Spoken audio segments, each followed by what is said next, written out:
13 News at 5 o'clock begins with breaking news tonight. We're just minutes away from a judge sentencing the man behind a fake social media account that communicated with Libby German shortly before the Delphi murders of Libby and her friend Abby Williams. It has been weeks since Kegan Kline pleaded guilty to 25 charges related to child porn. And just tonight, we're learning some of the new details about the crimes that he now is accused of committing. Our Rich Nye has spent this entire day in the courtroom in Peru, and now he's joining us live. You can see he's outside that Miami County courtroom right now, where the judge soon will be handing down a sentence for Kline. Rich? Anne Marie and Felicia, the judge is deciding right now how long Kegan Kline will go to prison. The prosecution has asked for a 50-year sentence. The probation officer recommended 32 years, and the defense wants an 11-year sentence. Of course, that's all up to Miami Circuit Court Judge Timothy Spar, who is in his chambers right now, dwelling on that decision. Now, we've spent the entire day at this sentencing hearing for Kegan Kline, hearing some of the disturbing details of the more than 100 photos and 20 videos that were found on Kline's electronic devices. He faces 25 charges related to child pornography.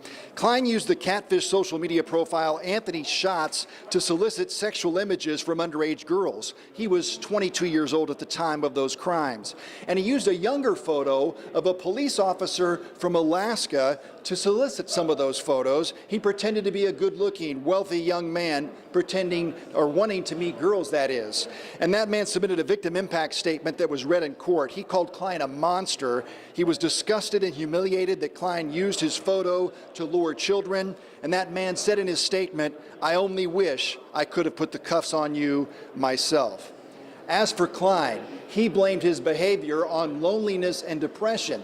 He says no women would respond to his online media profile for dating, so he created a fake one. Kline did apologize today. He said, "I knew it was wrong."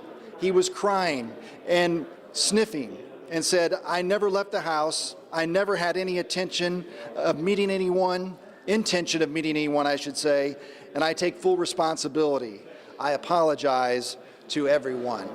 And again, as was mentioned off the top, this case has garnered so much attention because Kline's Anthony Shots catfish social media profile did communicate with Libby German back in February of 2017, just before she was murdered. But we've heard nothing today in this courtroom that in any way associates Kline with that crime. In fact, there's been testimony from the prosecution today that Kline was actually using his association with that case to try to benefit financially while he was in jail. And one revelation is that Kline, while in jail, according to the prosecution, has been actually communicating with women and asking for sexual conversations while in jail. Again, the judge right now is deciding the sentence could be up to 50 years is what the prosecution is asking for. We'll have that sentence for you as soon as we have it on WTHR and online at WTHR.com.